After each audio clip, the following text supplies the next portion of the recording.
Elle n'avait que 3 secondes pour décider. Révéler qu'elle avait enseigné les arts martiaux à la fille aveugle du roi dragon, ou la laisser se faire enlever. Léa Dubois se figea dans le couloir sombre du château Noirbois. Devant elle, à travers l'entrebâillement de la porte, elle pouvait apercevoir Rose. 8 ans, cheveux blonds, yeux qui n'avaient jamais vu la lumière du jour, et 2 hommes en noir qui s'approchaient d'elle tapis dans l'ombre. 3 secondes.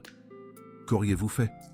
Mais avant de vous raconter ce qui s'est passé dans ce couloir, vous devez comprendre comment Léa Dubois en est arrivée là, et plus important encore, vous devez comprendre pourquoi le roi dragon le plus puissant du monde gardait sa propre fille enfermée comme une prisonnière. Tout a commencé 6 mois plus tôt, le jour où Léa Dubois a franchi les portes du château Noirbois pour la première fois. Elle en avait vu des choses dans sa vie. Elle s'était entraînée dans les salles d'entraînement les plus impitoyables de Paris. Elle avait participé à des compétitions où les os craquaient, comme des brindilles. Elle avait les cicatrices sur les mains pour le prouver. Mais rien ne l'avait préparée à ce qu'elle a trouvé dans ce château. Silence. Un silence si profond qu'il semblait avoir un poids. Les employés marchaient sur la pointe des pieds. Les gardes parlaient à voix basse. Même le vent semblait avoir peur de faire du bruit. Et au centre de tout ce silence, il y avait une petite fille, Rose Noirbois, fille unique du roi dragon, Cédric Noirbois, héritière d'un empire qui contrôlait la moitié du commerce du Pacifique, et complètement, irrémédiablement aveugle. Léa découvrit la vérité lors de son 3e jour de travail. Elle nettoyait le couloir du 3e étage quand elle entendit un son qui ne devrait pas exister dans ce château. Des pleurs. Pas les pleurs bruyants d'un enfant qui pique une crise. C'était quelque chose de pire. C'étaient les pleurs silencieux de quelqu'un qui a appris que personne ne viendrait l'aider. Le genre de pleurs que l'on pousse quand on a déjà abandonné l'idée d'être entendu. Léa suivit le son jusqu'à une porte au bout du couloir. Elle était verrouillée de l'extérieur. Verrouillée. Une enfant de 8 ans, enfermée dans sa propre chambre. Elle regarda autour d'elle. Aucun garde. Aucune caméra visible. Ses doigts y trouvèrent la serrure presque par instinct. Des années d'entraînement lui avaient appris des choses qui allaient bien au-delà des coups de poing et des coups de pied. La porte s'ouvrit avec un clic doux. La chambre était immense, plus grande que l'appartement entier où Léa avait grandi. Elle avait tout ce qu'une enfant pouvait désirer.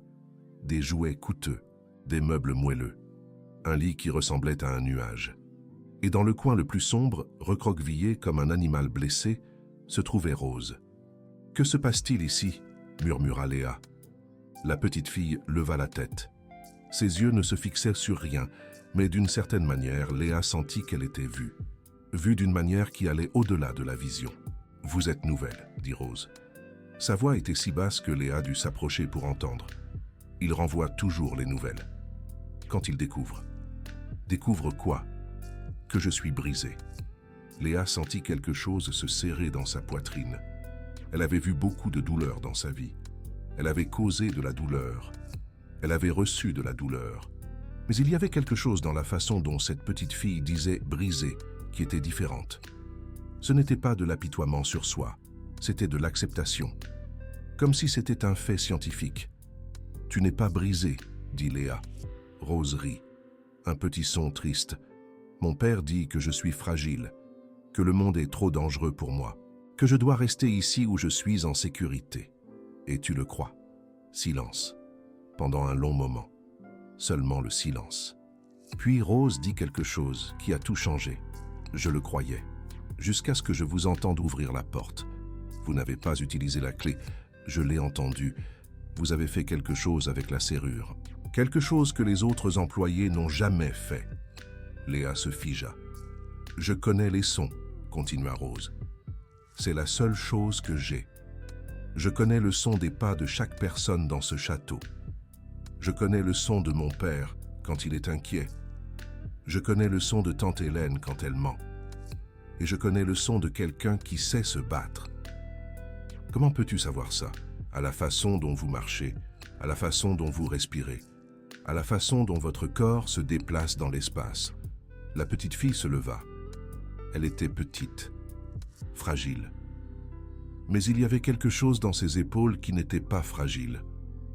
Pouvez-vous m'enseigner? T'enseigner quoi?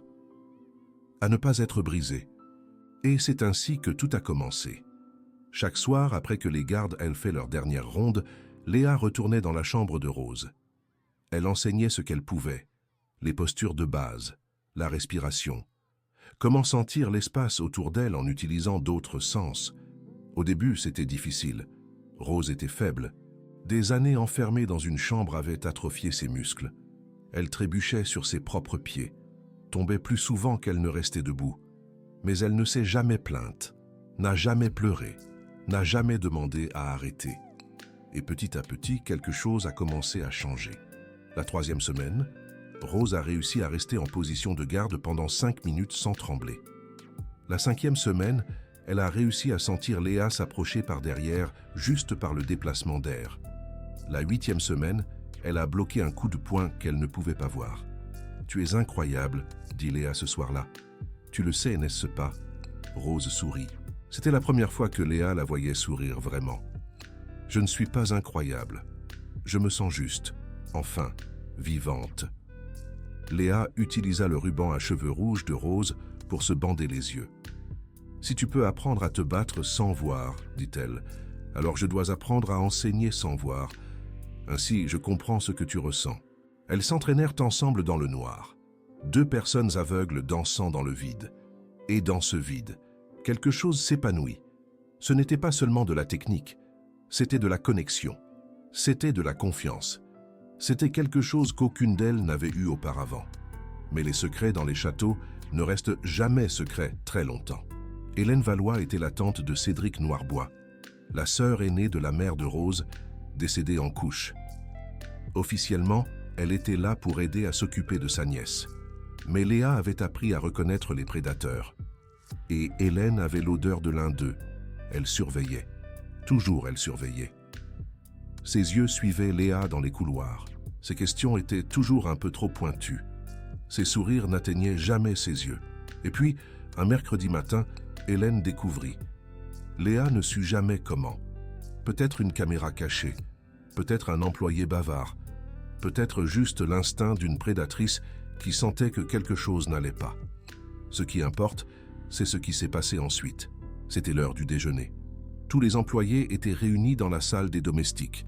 27 personnes assises à de longues tables en bois, mangeant dans un silence respectueux. Hélène entra comme une tempête. « Levez-vous », ordonna-t-elle. Sa voix coupa l'air comme une lame. Tous se levèrent. Léa sentit son estomac se nouer. Hélène marcha entre les tables. Ses talons produisaient un son rythmique sur le sol de pierre. Clac, clac, clac, jusqu'à s'arrêter directement devant Léa. « Vous, » dit Hélène, le mot dégouliné de venin. « Savez-vous ce que vous avez fait ?» Léa ne répondit pas. Il n'y avait pas de réponse sûre. Cette femme, Hélène se tourna vers les autres employés. Cette femme, embauchée pour nettoyer les parquets et laver le linge. Cette femme a osé prétendre qu'elle en savait plus que le roi dragon sur la manière d'élever sa propre fille. Inimaginable. Des chuchotements, des regards. Léa sentait le poids accablant de chacun d'eux. Elle a appris à se battre à une enfant aveugle. La voix d'Hélène montait en flèche. Se battre! Une enfant qui a du mal à marcher sans se cogner contre les murs. Une enfant née avec un handicap. Et cette domestique a décidé de jouer à la professeure d'armes. Quelle audace! Je ne jouais pas, Madame Valois, répondit Léa. Sa voix était plus ferme qu'elle ne l'avait anticipé. Je lui apprenais à se défendre. Se défendre. Hélène laissa échapper un rire glacial, un son aigu et cruel. Se défendre contre quoi? L'air? Les ombres? Cette fillette est aveugle. Elle ne pourra jamais se défendre contre rien. Tout ce que vous avez fait, c'est donner de faux espoirs à une enfant qui souffre déjà suffisamment. C'est une cruelle illusion. Ce n'est pas vrai. C'est faux. Hélène s'approcha. Ses yeux étaient froids, aussi froids que des glaçons. Vous êtes irresponsable et dangereuse. Et si la petite s'était blessée durant vos petits entraînements? Et si elle s'était cassé un os? Perdu une dent? Auriez-vous expliqué cela au roi dragon? Avez-vous pensé aux conséquences? Elle ne s'est jamais blessée. Elle est plus forte que jamais. Vraiment plus forte. Plus forte. Hélène cracha le mot. Vous croyez savoir ce qui est le mieux pour la fille du roi dragon? Vous, une simple employée qui connaît à peine sa place? Quelle prétention! La colère monta en Léa. Elle la sentait bouillonner en elle. Mais avant qu'elle ne puisse répondre, les portes du salon s'ouvrirent et Cédric Noirbois entra, le roi dragon, en personne. Léa ne l'avait jamais vu d'aussi près. Il était plus grand qu'elle ne l'imaginait, plus présent. L'air semblait se densifier en sa présence. Ses yeux étaient noirs comme le charbon et tout aussi froids. Un regard perçant. Que se passe-t-il ici? Sa voix était basse, Moko contrôlée.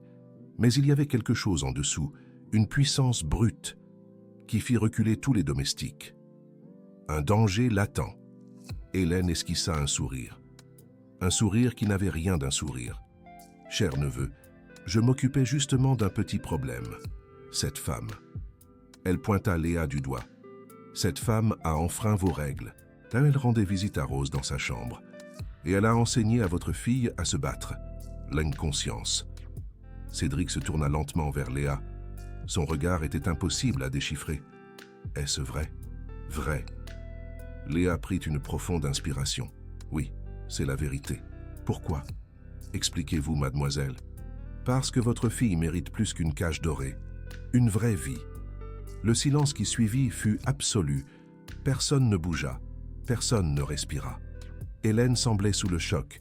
Les autres domestiques, terrifiés. La peur se lisait sur leur visage. Cédric fixa Léa. Pendant si longtemps. Qu'elle commença à se demander si elle n'avait pas commis une erreur fatale. Une erreur irréparable. Puis il prononça un seul mot. « Sortez !»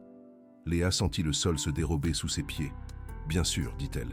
Je vais chercher mes affaires. Pas vous. » Cédric se tourna vers Hélène. « Vous, sortez. J'ai besoin de parler à cette femme en privé. Seule à seule. » Pendant un instant. Il sembla qu'Hélène allait protester. Sa bouche s'entr'ouvrit. Ses yeux brillaient d'une lueur dangereuse. Mais elle regarda Cédric. Vraiment. Et ce qu'elle y vit la fit reculer. Elle comprit qu'elle n'avait aucun pouvoir. « Bien sûr, dit-elle. » Le mot raclait sa gorge. « Je serai dans mon bureau si vous avez besoin de moi. » Une humiliation. Elle sortit. Les autres domestiques suivirent, rapides et silencieux comme des souris fuyant un chat. En quelques secondes, le salon était vide. Seuls Cédric et Léa. Il se dirigea vers l'une des tables, s'assit. Il semblait fatigué. Léa le remarqua, fatigué d'une manière qui allait au-delà du physique. Une fatigue profonde. « Asseyez-vous, dit-il. Ce n'était pas une invitation, un ordre. » Léa s'assit. « Depuis combien de temps? 2 mois. Et elle ?» Cédric fit une pause. Avala quelque chose qui aurait pu être de l'émotion. « Ça allait. Vous ne l'avez pas blessée. Vous ne l'avez pas touchée. Jamais. » Léa sentit quelque chose changer dans sa voix. Quelque chose qu'elle n'avait pas prévu. « Je ne ferai jamais de mal à Rose. Elle est. » Elle hésita. « Elle est la personne la plus courageuse que j'ai jamais rencontrée. Une force de la nature. Courageuse. » Cédric répéta le mot comme s'il venait d'une langue étrangère. « Ma fille, courageuse. Inattendue. Elle laisse. Vous ne le voyez pas? Ouvrez les yeux. Je vois une fillette fragile qui a besoin de protection. Une fillette née dans un monde qui ferait tout pour la blesser. Une fillette que j'ai échoué à protéger dès sa naissance.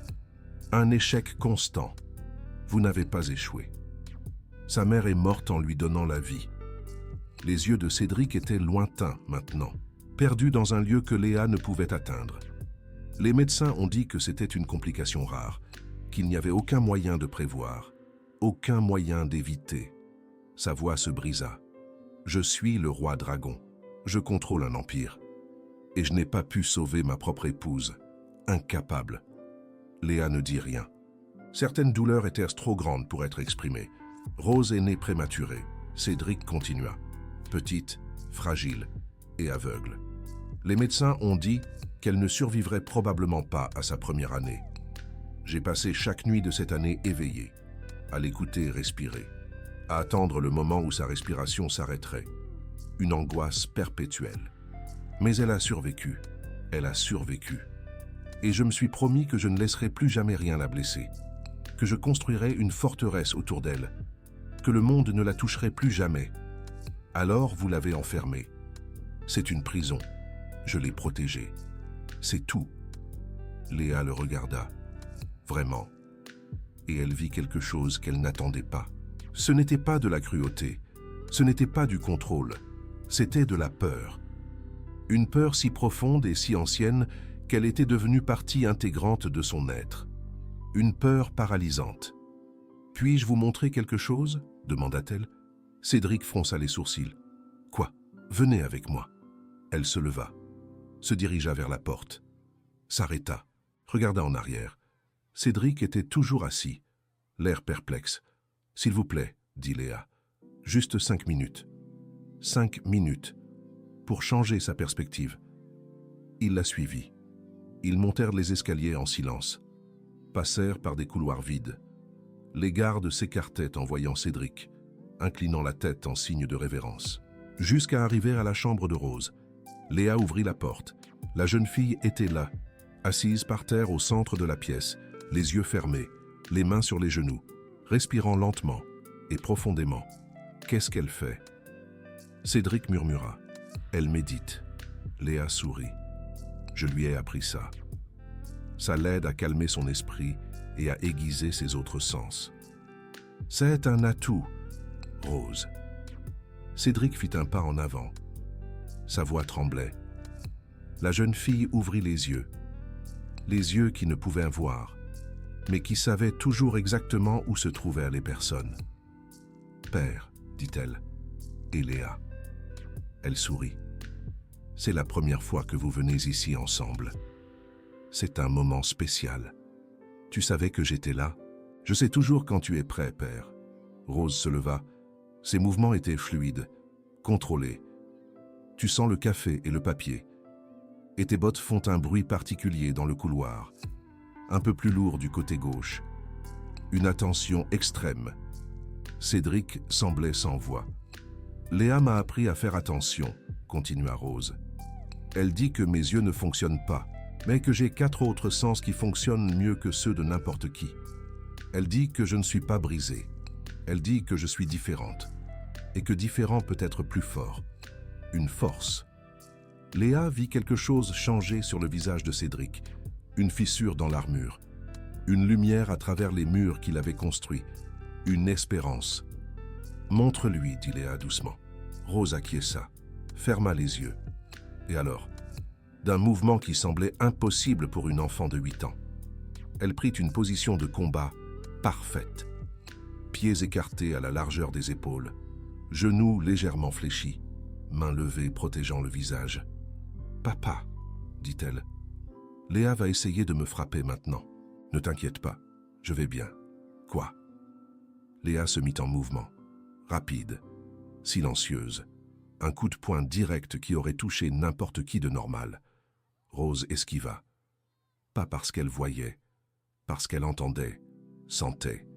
Le déplacement d'air, le son des vêtements de Léa qui bougeaient, le poids de son corps changeant sur le sol. Cédric regarda paralysé, tandis que sa fille aveugle bloquait coup après coup, pas avec force, avec précision, avec une conscience spatiale qui allait au-delà de la vision. Quand elles s'arrêtèrent, Rose était essoufflée, mais souriante. Souriante d'une manière que Cédric n'avait pas vue depuis qu'il s'en souvenait. « Tu as vu, papa ?» dit Rose. « Léa m'a dit que je peux me défendre, que je n'ai pas besoin d'avoir peur, que je suis plus forte que tout le monde ne le pense. » Cédric ne dit rien.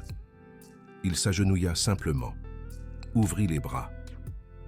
Et quand Rose courut vers lui, quand il la serra contre sa poitrine, Léa vit quelque chose briller dans les yeux du roi dragon. Des larmes. « Pardonne-moi, » murmura-t-il. « Pardonne-moi de t'avoir enfermé. Pardonne-moi d'avoir pensé que te protéger signifiait t'emprisonner. Tout va bien, papa. » Rose le serra plus fort. « Tu avais juste peur. Je comprends. J'avais peur aussi. jusqu'à ce que Léa me montre que la peur n'a pas besoin de me contrôler. Ils restèrent ainsi pendant un long moment, père et fille, se voyant enfin vraiment, et Léa, observant de loin, sentit que peut-être, juste peut-être, elle avait trouvé quelque chose qu'elle ne savait pas qu'elle cherchait. Un lieu, un but, une famille. Mais elle avait tort. Parce que pendant que ce moment se déroulait dans la chambre de Rose, ailleurs dans le château, Hélène Valois était au téléphone. Et les mots qu'elle prononçait étaient des mots qui allaient tout changer. Le plan continue, murmura-t-elle. La fête du Conseil des Dragons est dans 48 heures. Je veux la fille. Je la veux avant que cette domestique ne gâche tout. Une pause, peu importe comment. Faites passer ça pour un enlèvement. Faites croire que c'est un ennemi extérieur. Quand j'aurai la fille, j'aurai le contrôle sur l'héritage. Et quand j'aurai l'héritage, j'aurai le contrôle sur tout. Elle raccrocha, regarda par la fenêtre vers le jardin où bientôt la fête aurait lieu, et sourit. Un sourire qui n'avait rien d'humain. Et vous, qui écoutez cela maintenant, vous pensez probablement que vous savez ce qui va se passer, que le héros va sauver la situation, que la méchante va être vaincue. Mais vous ignorez une chose, vous ignorez que quelqu'un d'autre a entendu cet appel, quelqu'un de petit, quelqu'un que tout le monde sous-estimait, quelqu'un dont les oreilles étaient plus aiguisées que quiconque dans le château ne l'imaginait. Rose Noirbois se trouvait dans le couloir à l'extérieur du bureau d'Hélène, et elle avait entendu chaque mot. Maintenant, elle avait un choix, le dire à son père, risquer qu'il ne la croie pas, risquer qu'il l'enferme à nouveau, encore plus profondément, pour la protéger, ou garder le secret. Attendre. Et quand les ravisseurs viendraient, montrer à tout le monde exactement ce dont elle était capable. Rose sourit dans l'obscurité du couloir. Elle savait exactement ce qu'elle allait faire. Mais avant que je ne vous raconte ce qui s'est passé à la fête, vous devez comprendre encore une chose. Vous devez comprendre ce qui s'est passé dans les 48 heures suivantes. Et vous devez comprendre pourquoi le roi dragon Cédric Noirbois était sur le point de commettre la plus grande erreur de sa vie. Si cette vidéo vous captive jusqu'à présent, j'ai besoin de vous demander une chose. Écoutez, des productions comme celle-ci demandent un travail absurde. Recherche, scénario, montage. Et l'algorithme de YouTube ne montre ce contenu à plus de personnes que lorsque vous interagissez. Alors si vous appréciez, laissez un j'aime maintenant. Cela prend moins d'une seconde. Et cela m'aide à continuer à vous proposer des histoires comme celle-ci. D'accord? Alors continuons. Les 48 heures suivantes furent les plus étranges de la vie de Léa Dubois. Cédric ne la renvoya pas. Au contraire, il la promut. De femme de chambre à assistante personnelle de Rose. Tu vas continuer les entraînements, dit-il le lendemain matin. Mais maintenant, officiellement, avec des horaires, avec une structure. Et il la regarda d'une manière qui fit quelque chose d'étrange dans sa poitrine. Et je vais regarder. Il regarda, le premier jour. Il resta debout dans un coin de la pièce, bras croisés, visage impossible à lire. Léa sentit ses yeux sur chaque mouvement, chaque instruction, chaque correction. Le deuxième jour, il se rapprocha, posait des questions. Comment savais-tu qu'elle pouvait faire ça? Pourquoi ce mouvement au lieu de celui-là? Qu'est-ce qu'elle peut apprendre d'autre? Léa répondit à chaque question, et à chaque réponse, elle vit les murs de Cédric céder un peu plus. « Tu étais combattante », dit-il la veille de la fête. Ce n'était pas une question. Léa regarda ses propres mains, les cicatrices qui marquèrent ses doigts. « Je l'étais. »« Pourquoi as-tu arrêté ?»« Parce que j'ai blessé quelqu'un. Quelqu'un que je n'aurais pas dû. Quelqu'un que je... » Elle s'arrêta, respira. « Quelqu'un que j'aimais. » Cédric ne dit rien, mais sa main trouva la sienne. Un instant, juste un instant. « Nous avons tous des personnes que nous ne parvenons pas à protéger, » dit-il. Sa voix était douce, différente. « C'est peut-être pour ça que je reconnais quelque chose en toi. » « Qu'est-ce que tu reconnais? Quelqu'un qui essaie de réparer le passé en sauvant le futur. » Léa le regarda. Vraiment, et pour la première fois, vit au-delà du roi dragon, vit l'homme, le père, le veuf qui pleurait encore la nuit quand il pensait que personne ne pouvait l'entendre. « Je n'essaie de réparer rien du tout, dit-elle. Juste. Pause. J'ai juste vu une fille qui avait besoin de quelqu'un qui croit en elle. Et cette personne, c'était toi. Cette personne aurait pu être n'importe qui. Mais personne n'a essayé. Alors oui, c'était moi. » Ils restèrent silencieux pendant un moment. Le genre de silence qui n'a pas besoin de mots. Puis Cédric dit quelque chose qui changea tout entre eux. « Demain, c'est la fête du Conseil des Dragons. 50 des hommes les plus puissants du monde seront ici. Et pour la première fois en 8 ans, je vais présenter ma fille à eux. Non pas comme une invalide qui a besoin de protection, mais comme l'héritière qu'elle est vraiment. » Léa sentit des larmes monter à ses yeux. « Tu es sûr ? Tu m'as montré que j'avais tort. Que protéger ne signifie pas emprisonner. Que l'amour ne signifie pas contrôle. » Cédric serra sa main plus fort. « Alors oui, je suis sûr. Ce que ni l'un ni l'autre ne savaient, c'est qu'Hélène écoutait. Et ce que ni l'un ni l'autre n'imaginait, c'est que Rose était également réveillée. La jeune fille était dans sa chambre, faisant semblant de dormir. Mais ses oreilles étaient aux aguets, toujours aux aguets. Elle avait entendu la conversation entre Léa et son père, avait senti quelque chose grandir entre eux, quelque chose qui la rendait heureuse. Mais elle avait aussi entendu autre chose. Des pas dans le couloir, les talons d'Hélène, le son d'une porte qui claque. Et puis, très bas, le son d'une communication téléphonique. Léa se redressa, silencieuse comme une ombre. Elle se dirigea vers le mur qui séparait sa chambre du bureau d'Hélène, colla son oreille contre la pierre froide, et elle écouta.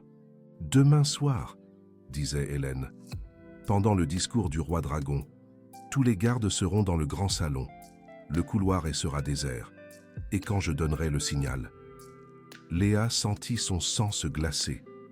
Elle savait qu'elle devait le dire, qu'elle devait courir jusqu'à son père, qu'elle devait crier jusqu'à ce que quelqu'un l'entende. Mais elle savait aussi ce qui arriverait si elle le faisait. Cédric paniquerait, annulerait la fête, l'enfermerait à nouveau.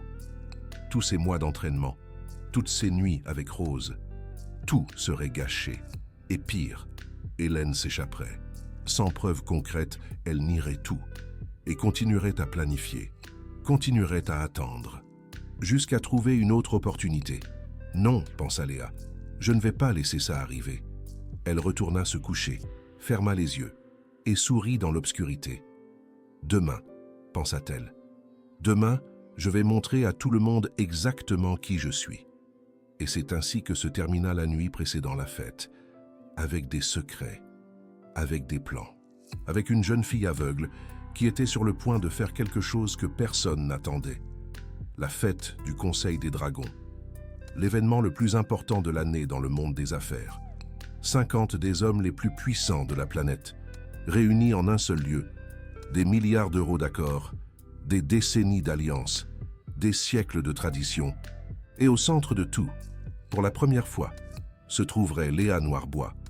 Rose l'aida à s'habiller ce soir-là, une robe bleu foncé qui s'accordait avec ses cheveux blonds, des chaussures plates qui lui permettaient de bouger librement, et dans ses cheveux, le ruban rouge. Le même ruban que Rose utilisait pour lui bander les yeux pendant les entraînements. « Tu es prête ?» demanda Rose. Léa sourit. « Je suis née prête. Je ne le savais juste pas, jusqu'à ce que tu me le montres. Si quelque chose arrive là-bas, rien n'arrivera. » Léa serra la main de Rose. « Je te promets, tout ira bien. » Rose sentit un frisson. Il y avait quelque chose dans la voix de Léa. Quelque chose qu'elle ne parvenait pas à identifier. Mais avant qu'elle puisse demander, la porte s'ouvrit. Cédric entra, vêtu d'un costume noir impeccable, les yeux froids comme toujours, mais avec quelque chose de différent en dessous, quelque chose qui ressemblait à de l'espoir. « Vous êtes magnifiques, toutes les deux, » dit-il. Rose rougit, Léa rit. « Papa, tu es nerveux. » »« Je ne suis jamais nerveux. Ton cœur bat plus vite que la normale, et tu respires par la bouche. Tu ne fais ça que quand tu es nerveux. » Cédric regarda Rose. « Elle a appris ça aussi ? » « Non, ça, elle l'a appris toute seule. » Ils descendirent ensemble, père, fille et la femme qui avait tout changé. Les couloirs du château brillaient de lumière dorée. Une musique douce résonnait sur les murs de pierre. Et dans le grand salon, 50 dragons attendaient. Des dragons. Pas littéralement, bien sûr. C'est ainsi qu'on appelait les membres du Conseil des dragons.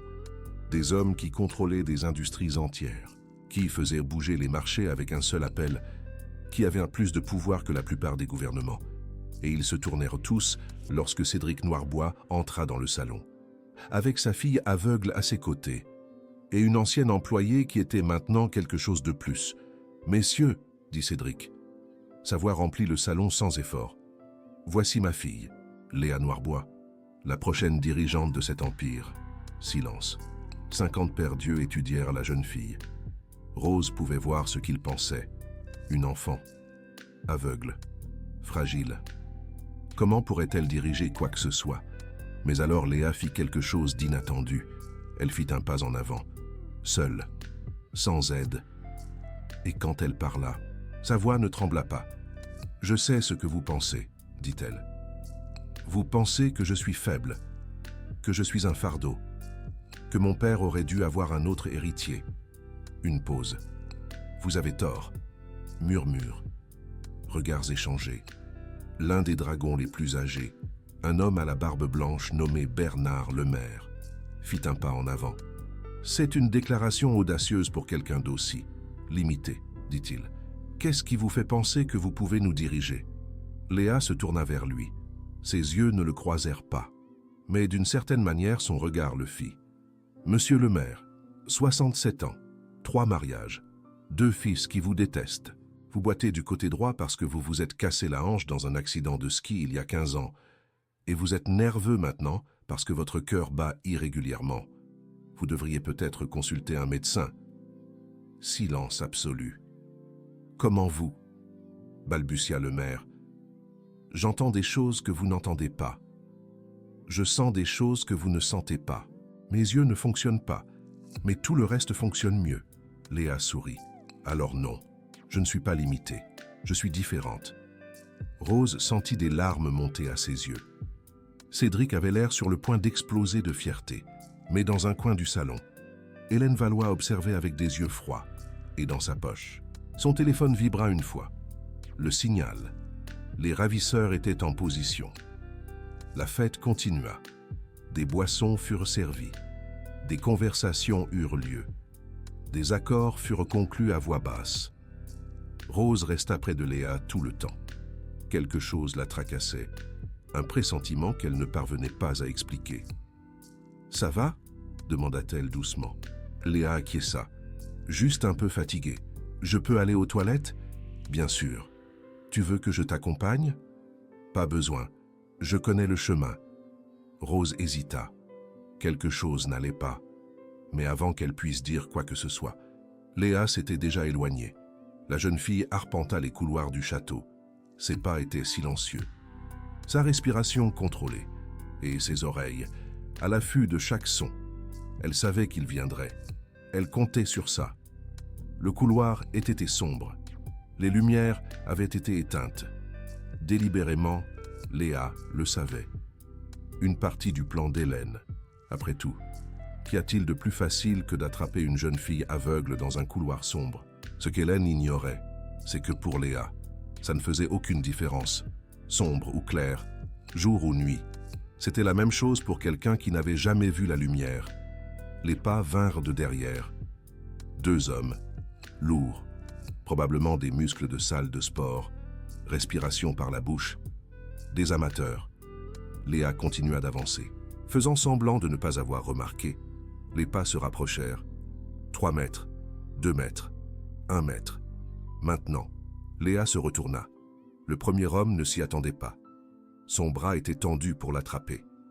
Léa esquiva par en dessous, utilisa son élan contre lui-même, et l'homme alla s'écraser contre le mur avec un bruit sourd. Le deuxième homme se figea. Pendant une seconde.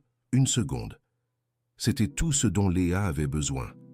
Elle avança, basse, rapide. Ses poings étaient petits. Mais Rose lui avait appris exactement où frapper. Gorge, haine, Genou. L'homme tomba. Léa resta immobile dans le couloir sombre. Deux hommes gémissant sur le sol. Elle n'était même pas essoufflée. Rose avait raison, murmura-t-elle pour elle-même. Je ne suis pas fragile. Mais alors, elle entendit d'autres pas. Beaucoup plus. Hélène n'avait pas envoyé seulement 2 hommes. Elle en avait envoyé 6. Les 4 autres arrivaient par l'autre bout du couloir. Et cette fois, ils savaient à quoi s'attendre. Rose prit une profonde inspiration. Elle pouvait se battre contre 2, peut-être 3. Mais 6, elle avait besoin d'aide. Et c'est à ce moment précis que, de l'autre côté du château, Léa réalisa que quelque chose n'allait pas. Rose n'était toujours pas revenue. « Avec votre permission, dit-elle à l'homme avec qui Cédric conversait. « Je dois vérifier quelque chose. » Elle quitta le salon. Ses pas s'accélérèrent. Quelque chose, dans son instinct, quelque chose que des années d'entraînement avaient aiguisé, était en train de hurler. Danger, danger, danger. Elle courut. Les couloirs du château défilèrent comme des traînées. Gauche, droite, escalier, encore des couloirs, jusqu'à ce qu'elle entende des bruits de lutte et la voix de Rose. Léa n'avait jamais couru aussi vite de sa vie. Elle tourna au coin du couloir est et vit. Rose était acculée. 4 hommes l'encerclaient. 2 autres étaient au sol, probablement les premiers à être tombés. La jeune fille était en position de défense. Mais il était clair qu'elle ne pourrait pas tenir beaucoup plus longtemps. « Éloignez-vous d'elle, » dit Léa. Sa voix était glaciale, calme. Le genre de calme qui précède une tempête. Les hommes se retournèrent. L'un d'eux rit.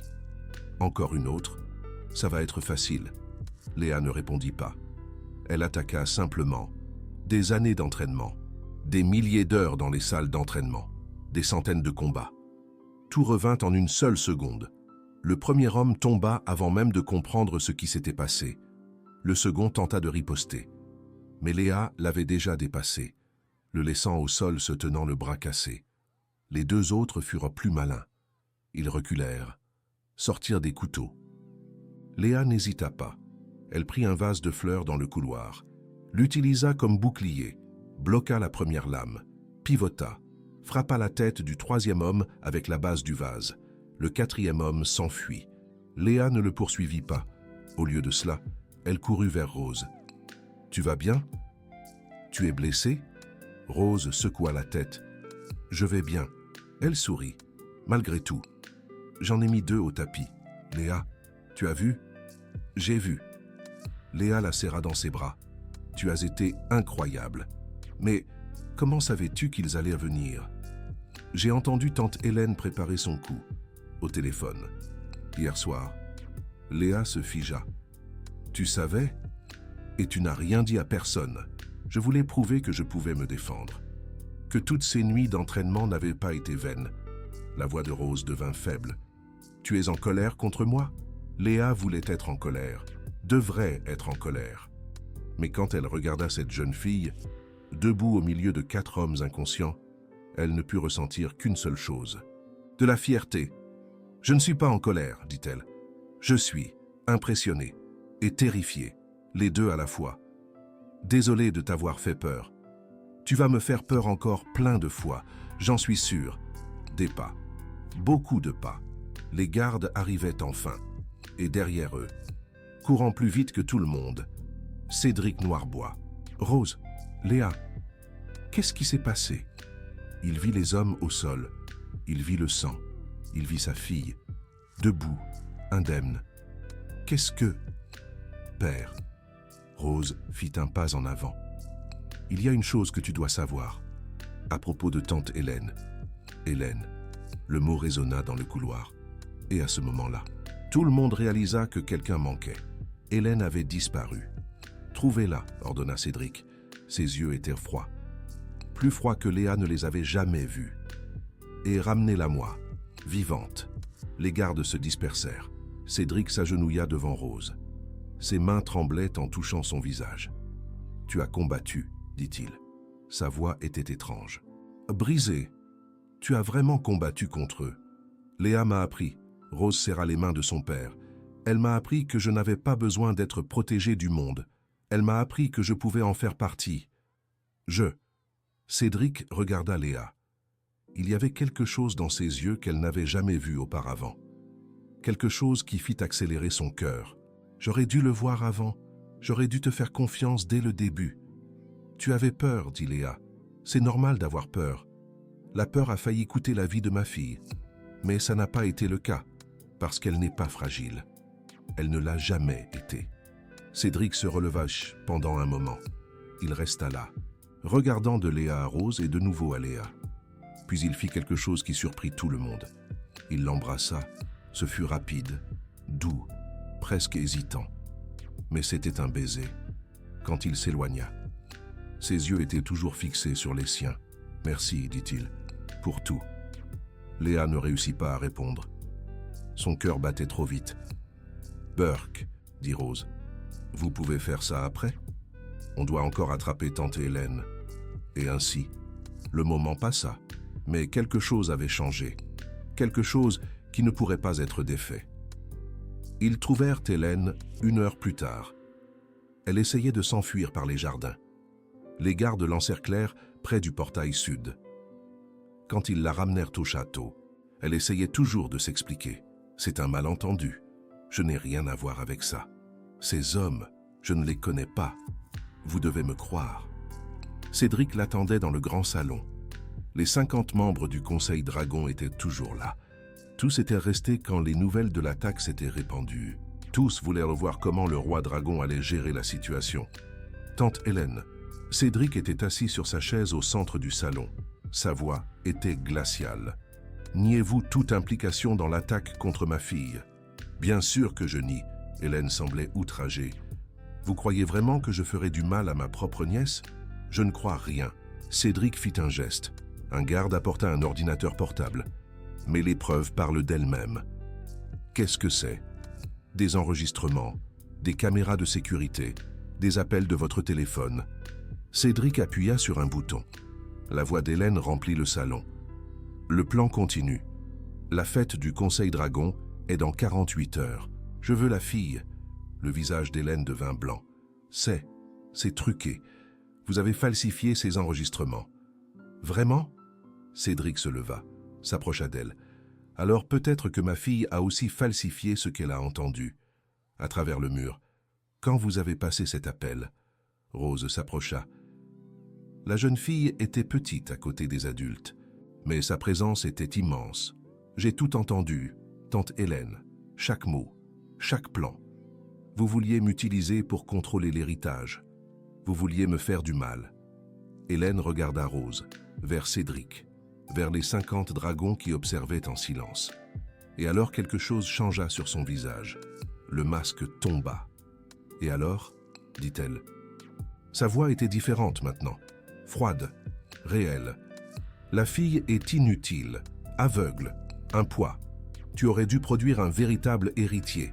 Cédric, pas cette chose défectueuse. » Le silence qui suivit fut absolu. Alors Cédric parla. « Garde, emmenez-la.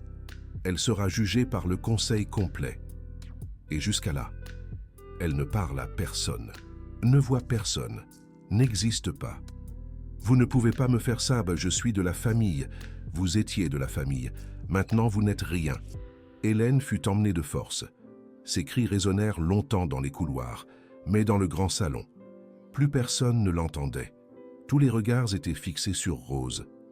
La jeune fille aveugle qui avait vaincu 2 ravisseurs seuls, qui avait découvert une trahison que personne d'autre n'avait vue, qui avait prouvé, devant les 50 hommes les plus puissants du monde, qu'elle était bien plus que ce que quiconque imaginait. Vladimir Petrov fut le premier à s'approcher, le vieux dragon, celui qui avait interrogé Rose au début de la soirée. S'agenouilla devant elle. « Je t'ai sous-estimé, » dit-il. « Je vous prie de m'excuser. » Rose sourit. « Ce n'est pas la peine de vous excuser. Il suffit de ne plus recommencer. » Petrov rit, un rire véritable. « Vous ferez une excellente dirigeante. Rose Noirbois, je serai ravi de vous suivre le moment venu. » Un par un, les autres dragons vinrent, chacun reconnaissant la jeune fille qu'ils avaient écartée quelques heures auparavant. chacun voyant ce que Léa avait toujours vu, la force. Pas la force des muscles, mais la force qui vient de l'intérieur. La force qui naît quand quelqu'un finit par croire en vous. Léa observa la scène de loin. Ses yeux étaient humides, son cœur rempli de joie. Et alors, Cédric vint vers elle, le roi dragon, l'homme le plus puissant de ce salon, et il la regardait, comme si elle était la seule personne au monde. « Vous avez réussi, Amber, dit-il. »« Non, c'est Rose qui a réussi. Je n'ai fait que montrer le chemin. Vous nous avez montré le chemin à tous les deux. » Il prit sa main. « Vous m'avez montré que protéger ne signifie pas emprisonner, que l'amour ne signifie pas contrôle, que faire confiance à quelqu'un peut être la forme la plus profonde de soin. Je n'ai fait que ce qui était juste. Vous avez fait plus que cela. » Cédric se rapprocha. « Vous avez sauvé ma fille. Vous m'avez sauvé. Et je ne sais pas comment vous remercier. » Léa le regarda, dans ses yeux sombres, dans les murs qui s'étaient finalement effondrés. « Vous pouvez commencer par ne pas me renvoyer, » dit-elle.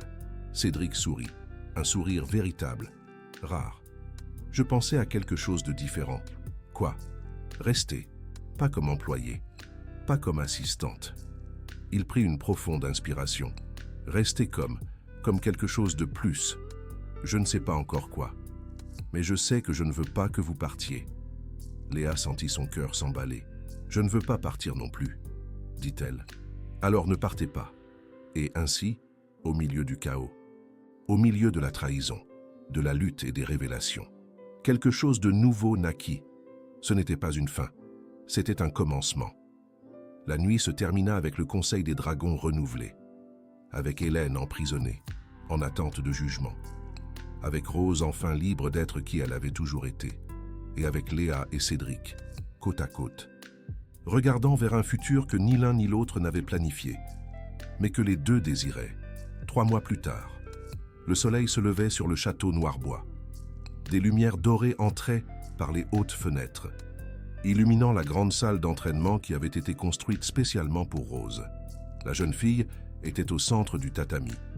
Ses yeux ne voyaient toujours pas, mais tout le reste d'elle était plus vivant que jamais. « Encore, » dit Léa. Rose prit position, respira profondément et attaqua. Le sac de sable oscilla sous l'impact. 1, 2, 3 fois. Chaque coup était précis, calculé, parfait. « Mieux, » dit Léa, « mais tu favorises encore le côté gauche. » « Je sais, » Rose sourit. « C'est difficile de changer les habitudes.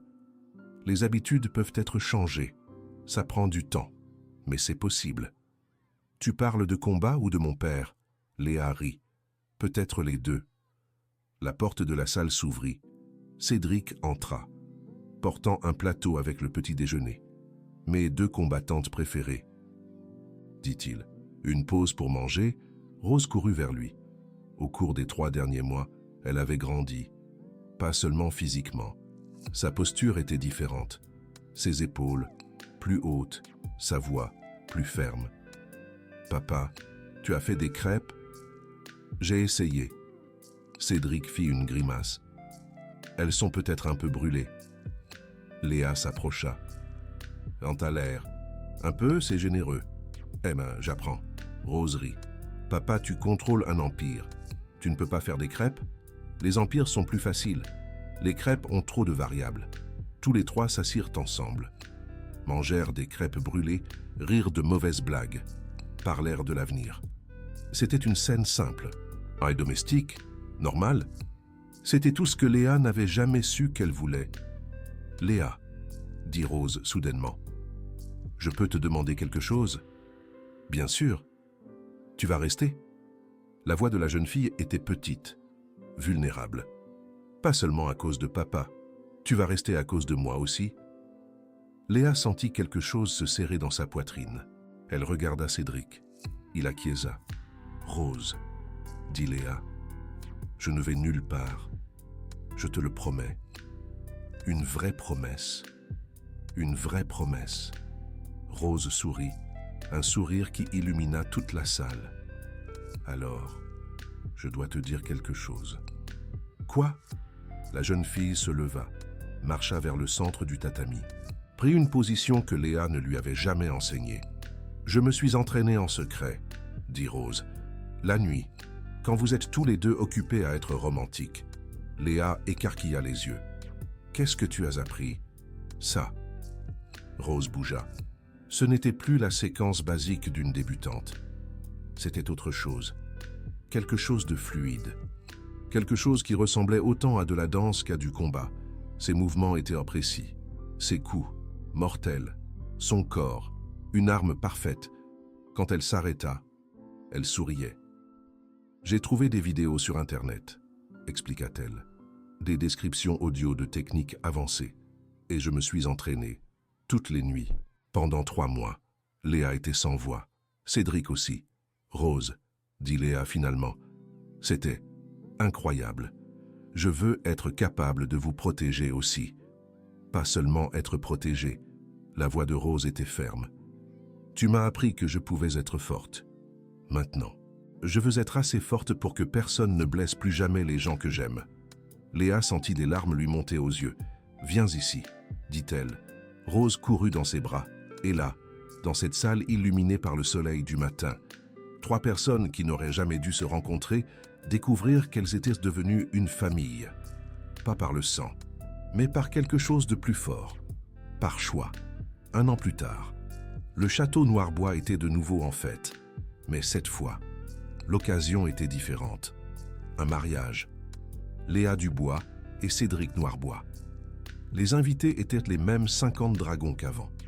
Mais quelque chose avait changé. Quand ils regardèrent Léa, ils ne voyaient plus une employée. Ils voyaient la femme qui avait transformé le roi dragon. Et quand ils regardèrent Rose, ils ne voyaient plus une enfant aveugle. Ils voyaient une légende en construction. La jeune fille était à côté de l'autel. Robe blanche, ruban rouge dans les cheveux, le même ruban que toujours. Elle tenait les alliances dans une boîte de velours. « Papa, » murmura-t-elle, « tu es nerveux. » « Je ne suis jamais nerveux. » « Ton cœur bat plus vite que d'habitude. » Cédric sourit. « Peut-être un peu. » « C'est bien. Ça veut dire que c'est important. » La musique commença. Les portes s'ouvrirent. Et Léa entra. Elle était magnifique, plus belle que Cédric ne l'avait jamais vue. Mais ce n'était pas la robe, ce n'était pas le maquillage, c'était autre chose. C'était la paix de quelqu'un qui avait enfin trouvé sa place. Elle traversa le couloir, dépassa les dragons, dépassa les gardes, dépassa tous ceux qui, autrefois, l'avaient considérée comme inférieure, jusqu'à arriver à l'autel, jusqu'à arriver à lui. « Salut, » dit-elle. « Salut, » répondit-il. « Prêt pour ça ?»« Je suis né prêt. Je ne le savais juste pas avant que tu me le montres. » Léa rit. Ce sont les mots de Rose. Elle a plus de sagesse que nous deux réunis. C'est vrai. Le célébrant commença à parler. Des mots sur l'amour, sur l'engagement, sur 2 personnes qui n'en font plus qu'une. Mais Léa écoutait à peine. Elle ne pouvait que regarder Cédric, l'homme qui avait été son ennemi, son employeur, son ami, et maintenant, son mari. Quand vint le moment des vœux, elle était prête. « Cédric, » dit-elle, « je suis arrivée dans ce château en pensant savoir qui j'étais. Une combattante, une survivante, quelqu'un qui n'avait besoin de personne. Tu m'as montré que j'avais tort. Tu m'as montré qu'avoir besoin de quelqu'un n'est pas une faiblesse, que laisser quelqu'un entrer n'est pas un danger, qu'aimer n'est pas perdre le contrôle, mais gagner quelque chose que je ne savais pas qu'il me manquait. Je promets d'être à tes côtés, dans les bons jours et dans les mauvais, dans les batailles et dans les moments de paix, dans les crêpes brûlées et les crêpes parfaites. Je promets d'être ta partenaire, ta confidente, ta protection. Et je promets de ne jamais te laisser oublier que tu es plus que le roi dragon. Tu es Cédric, seulement Cédric. Et c'est suffisant. » Cédric avait les larmes aux yeux quand vint son tour. « Léa, dit-il, quand tu es arrivée ici, j'étais un homme fermé, un homme effrayé, un homme qui pensait qu'aimer signifiait contrôler. Tu as détruit tout ça. Tu m'as montré que protéger n'est pas emprisonner, que prendre soin n'est pas étouffer, que la plus grande forme d'amour est de faire confiance. Tu as sauvé ma fille, Mais plus que ça, tu l'as libérée. Et en la libérant, tu m'as libéré aussi. Je promets d'être l'homme que tu mérites, même quand j'échouerai, même quand je ferai des erreurs, je continuerai à essayer.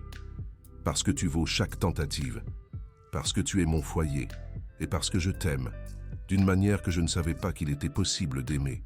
Les alliances furent échangées, le baiser fut donné, et quand ils se tournèrent vers les invités main dans la main, Rose pleurait, des larmes de bonheur. « Je vous aime, dit-elle. « Nous aussi on t'aime, répondirent-ils ensemble, et c'était vrai. La fête continua jusqu'au petit matin. Mais à un moment donné, Léa sortit dans les jardins. Elle avait besoin d'un moment, juste un moment, pour digérer tout ça. Elle était là à regarder les étoiles quand des pas légers s'approchèrent. Rose. « Ça va ?» demanda la jeune fille. « Oui, mieux que bien, » sourit Léa. « J'avais juste besoin d'une minute. Je peux rester ici avec toi, toujours. » Elles restèrent en silence pendant un moment. Deux personnes qui avaient échangé la vie l'une de l'autre. « Léa, » dit Rose. « Oui, merci. Pourquoi ? Pour tout. Pour m'avoir appris à me battre. Pour m'avoir appris que je ne suis pas brisée. Pour aimer mon père. Pour être restée. » Léa sentit les larmes lui monter aux yeux. « Tu n'as pas besoin de me remercier. Tu m'as autant donné que je t'ai donné. Quand même. Merci. » Elles s'étreignirent.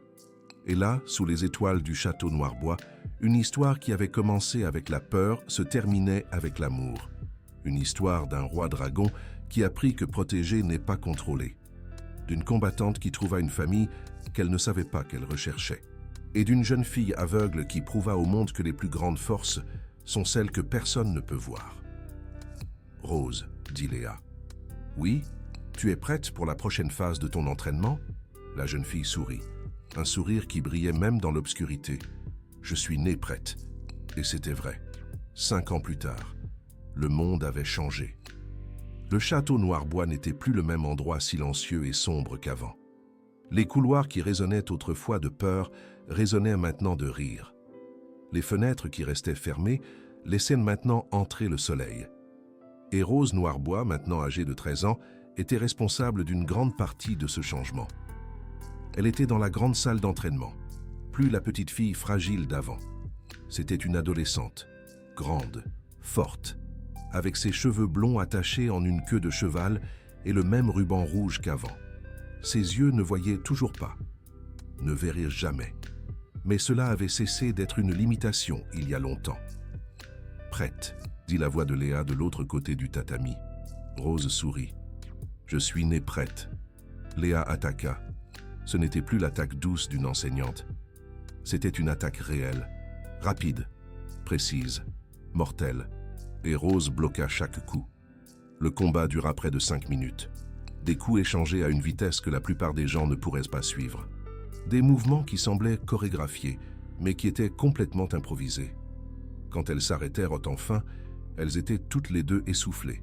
« Mieux, » dit Léa. « Beaucoup mieux. » Rose pencha la tête. « Mais je ne suis toujours pas assez bonne pour te battre. Personne n'est assez bon pour me battre. Encore. » Léa rit. « C'est cet esprit que j'aime voir. » La porte de la salle s'ouvrit. Cédric entra portant une serviette de documents. « Encore en train d'interrompre l'entraînement, père ?» Rose feignit l'irritation. « Ça devient une habitude. »« Désolé. Affaire du Conseil des Dragons. Mais Léa, j'ai besoin de toi un instant. » Léa regarda Rose. La jeune fille fit un signe de tête. « Tu peux y aller. Je vais m'entraîner seule. » Léa suivit Cédric hors de la salle. Quand ils furent assez loin, elle demanda « Que s'est-il passé ?» Cédric soupira. « C'est Hélène. » Léa sentit son corps se tendre. « Qu'est-ce qu'elle a ?»« Elle est morte. Hier soir. En prison. » Léa ne sentit rien. Peut-être qu'elle aurait dû. Peut-être qu'elle aurait dû ressentir du soulagement ou de la tristesse ou quelque chose. Mais Hélène avait cessé d'être pertinente il y a longtemps. Comment ? Crise cardiaque ? Les médecins ont dit que c'était rapide. Rose le sait ? Pas encore. Je voulais te le dire d'abord. Nous le lui dirons ensemble. Cédric acquiesça. Merci. Ils retrouvèrent Rose toujours dans la salle d'entraînement. La jeune fille faisait une séquence de mouvements que même Léa ne reconnaissait pas. « Rose, » dit Cédric, « on peut parler ?» La jeune fille s'arrêta, se tourna dans leur direction et dit alors quelque chose qui les surprit tous les deux. « Je sais, pour tante Hélène. Comment tu ?» Les gardes parlèrent dans le couloir. « J'ai entendu. » Léa s'approcha. « Comment tu te sens ?» Rose resta silencieuse pendant un moment, puis dit quelque chose qui montra à quel point elle avait mûri. « Je ne sais pas. C'était une mauvaise personne. Elle a essayé de me faire du mal. Elle voulait détruire notre famille. Mais elle était quand même de la famille, et je crois qu'une partie de moi voulait qu'elle se soit rachetée, qu'elle ait changé. Certaines personnes ne changent pas, dit Cédric doucement. Je sais, mais ça ne veut pas dire que je ne peux pas ressentir de la tristesse pour ce qu'elle aurait pu être. Léa ressentit de la fierté, tellement de fierté, qu'elle débordait presque de sa poitrine. « Tu es incroyable, lui dit-elle. Tu le sais, n'est-ce pas ?» Rose sourit. « J'ai appris auprès de la meilleure. » Elles s'étreignirent. Et pour un instant, le fantôme d'Hélène Valois fut enfin apaisé. La vie reprit son cours. Rose commença à fréquenter l'école. Pas une école spéciale, une école normale, avec des enfants normaux et des défis normaux. Au début, ce fut difficile. Les autres enfants ne savaient pas comment se comporter avec elle. Certains avaient peur, d'autres avaient pitié. Certains étaient simplement cruels. Mais Rose affronta chaque défi de la même manière qu'elle affrontait tout, avec calme, avec détermination et occasionnellement, avec une pointe d'humour. Il y eut un incident particulièrement mémorable au cours du 2e mois. Un groupe de garçons plus âgés avait décidé qu'il serait amusant de jouer des tours à la jeune fille aveugle. Ils cachèrent ses affaires, changèrent les meubles de place, firent des bruits étranges pour l'effrayer. Rose supporta en silence pendant une semaine, puis, un jour, pendant la récréation, elle s'approcha du chef du groupe. « Je sais ce que vous faites, » dit-elle. Sa voix était calme, presque amicale. « Et je veux que vous sachiez une chose. »« Quoi ?» Le garçon rit. « Tu vas le dire à la maîtresse ?»« Non ?» Rose sourit. « Je vais te raconter une histoire. Sur la dernière personne qui a essayé de m'intimider. »« Ah bon, et qu'est-il arrivé ?»« Elle est en prison. » Rose laissa la phrase planer dans l'air. « Mais avant ça, j'ai cassé le nez de 2 des hommes qu'elle avait envoyés après moi. » Le garçon arrêta de rire. « Tu mens. Fais des recherches. Roi Dragon Noirbois. Tentative d'enlèvement. C'est dans tous les journaux. Et tu verras une photo de moi. À 8 ans. Debout au milieu d'un couloir. Avec 6 hommes au sol. » Silence. « Maintenant, continua Rose, tu peux continuer à essayer de m'intimider. Mais je vais te donner un conseil. Je m'entraîne au combat tous les jours depuis 5 ans. Et je n'ai pas besoin de te voir pour savoir exactement où tu es. » Le garçon fit un pas en arrière. « Où ?» dit Rose, sa voix devenant plus douce. « Tu peux décider que je ne vaux pas la peine. Et nous pouvons faire comme si cette semaine n'avait jamais existé. Le choix t'appartient. » Le garçon ne la dérangea plus jamais. En fait, 2 mois plus tard, il s'excusa. Et 6 mois plus tard, ils étaient amis. Et cela montrait quelque chose de Rose que Léa avait toujours su. Elle n'était pas seulement forte, elle était sage. Elle savait quand se battre. Mais plus important encore, elle savait quand ne pas se battre. Et c'était la vraie force. Les années passèrent. Rose grandit. Termina l'école avec d'excellentes notes. Entra à l'université. Étudia l'administration des affaires, se préparant à un jour reprendre l'empire de son père. Léa et Cédric eurent un autre enfant, un garçon, Thomas, qui naquit avec les yeux de son père et l'esprit de sa mère. Thomas adorait sa grande sœur, la suivait partout, posait des questions sans arrêt, et Rose, qui n'avait jamais été patiente, découvrit qu'elle avait toute la patience du monde pour lui. « Tu vas m'apprendre à me battre ?» demanda-t-il un jour. Il avait 6 ans. Rose s'agenouilla devant lui. « Pourquoi veux-tu apprendre à te battre ?»« Pour te protéger. » Rose sentit quelque chose se serrer dans sa poitrine. Je n'ai pas besoin de protection, Thomas. Tout le monde a besoin de protection parfois, même toi. Il prit sa main. Alors je vais apprendre, pour les jours où tu en auras besoin. Rose serra son frère dans ses bras. D'accord, dit-elle, je vais t'enseigner. Mais d'abord, tu dois me promettre une chose. Quoi? Que tu n'utiliseras jamais ce que je t'enseigne pour blesser quelqu'un qui ne le mérite pas. Thomas acquiesça solennellement. Je promets. Et ainsi, la tradition continua, une génération enseignant à la suivante. Une famille construite non pas par le sang, mais par choix. Une histoire qui commença par la peur et se termina par l'amour. Rose Noirbois avait 21 ans lorsqu'elle prit officiellement la place de vice-présidente de l'Empire Noirbois. La cérémonie se déroula dans le même grand salon où, 13 ans auparavant, elle avait affronté les 50 dragons du Conseil pour la première fois. Beaucoup de choses avaient changé depuis. Certains des anciens dragons étaient morts, d'autres avaient pris leur retraite. De nouveaux visages avaient pris leur place. Mais une chose restait la même. Lorsque Rose entra dans le salon, tout le monde se leva. Non par obligation, par respect. Elle marcha jusqu'au centre du salon. Ses pas étaient fermes, sa posture impeccable, et sa présence était si forte qu'elle semblait remplir l'espace entier. « Messieurs et mesdames du Conseil des Dragons, dit-elle. Sa voix ne trembla pas. Cela fait 13 ans que je me suis tenu devant vous pour la première fois, ce soir-là. Beaucoup d'entre vous m'ont sous-estimé, pensant que j'étais faible, invalide, un fardeau. Elle fit une pause. Ce soir-là, j'ai promis que je prouverais que vous aviez tort. Et aujourd'hui, je suis ici pour tenir cette promesse. Murmure dans le salon. Je ne suis plus la petite fille de 8 ans qui s'est battue contre des ravisseurs dans un couloir sombre. Je suis une femme, une leader. Et j'ai une vision pour cet empire qui va au-delà de tout ce que vous avez jamais imaginé. Plus de murmures. Certains curieux, certains sceptiques. Mon père a construit cet empire avec force et détermination. Il l'a transformé en ce qu'il est aujourd'hui. Mais le monde est en train de changer. Et nous devons changer avec lui. Rose marcha à travers le salon, ses yeux ne voyant pas. Mais elle connaissait chaque recoin de cet espace. Pendant des années, le Conseil des Dragons a opéré dans l'ombre. Nous avons fait des affaires que nous préférons ne pas discuter. Nous avons pris des décisions que nous préférons ne pas nous rappeler. Et nous avons tout justifié au nom du profit. Silence absolu maintenant. Cela s'arrête aujourd'hui. Cédric, assis à côté de Léa, au premier rang, sentit un frisson. Il ne savait pas ce que Rose allait dire. Elle avait insisté pour garder son discours secret. À partir de maintenant, continua Rose, l'Empire Noirbois va opérer différemment. Transparence totale, responsabilité sociale, investissement dans l'éducation, la santé et la technologie pour les personnes handicapées.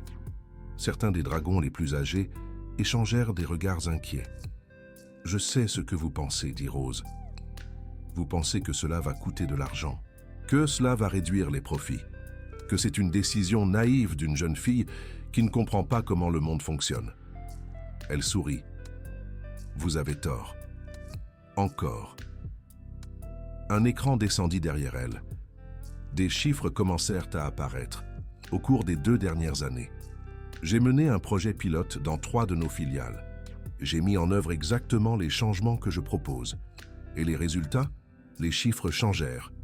Augmentation de 37% de la productivité, réduction de 45% du roulement du personnel et une augmentation de 22% des bénéfices. Silence choqué. Faire ce qui est juste n'est pas seulement moralement correct, c'est aussi bon pour les affaires. Les employés heureux travaillent mieux. Les consommateurs préfèrent les marques éthiques. Et les investisseurs sont de plus en plus intéressés par les entreprises à impact social positif. Rose éteignit l'écran. Alors, oui, je suis la jeune aveugle que vous avez sous-estimée il y a 13 ans. Mais je suis aussi la femme qui va mener cet empire vers l'avenir. Et si quelqu'un ici a un problème avec ça, la porte est ouverte. Personne ne bougea. Parfait. Rose sourit. Alors, commençons. La réunion qui suivit dura 6 heures. Des débats à chauffer, des questions difficiles. la résistance de certains des membres les plus conservateurs, mais à la fin, le vote fut unanime. Rose Noirbois était officiellement la vice-présidente de l'Empire Noirbois, et sa vision pour l'avenir était désormais la vision du Conseil du Dragon. Cette nuit-là, après le départ de tous les invités, Rose se trouvait dans le jardin du château, le même jardin où, tant d'années auparavant, Léa avait regardé les étoiles après son mariage. Des pas s'approchèrent, 2 pères, Léa et Cédric. « Tu as été incroyable là-dedans, » dit Léa. « J'ai appris des meilleurs. » Cédric s'assit à côté de sa fille. « J'ai une confession. » « Quoi donc? »« Quand tu es né, j'ai eu peur. Peur que le monde te blesse. Peur de ne pas pouvoir te protéger. Peur que tu souffres à cause de ta cécité. » Rose ne dit rien. Elle écoutait simplement.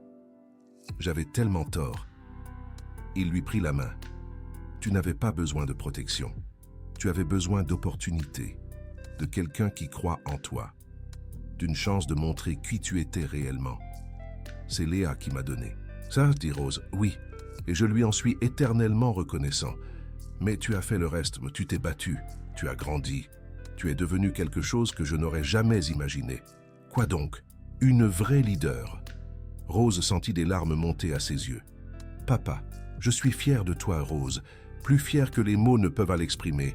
Et je sais que, quand viendra le moment pour moi de quitter ce monde, l'Empire sera entre des mains bien plus capables que les miennes. » « Ne parle pas comme ça, dit Rose. Tu as encore de nombreuses années devant toi.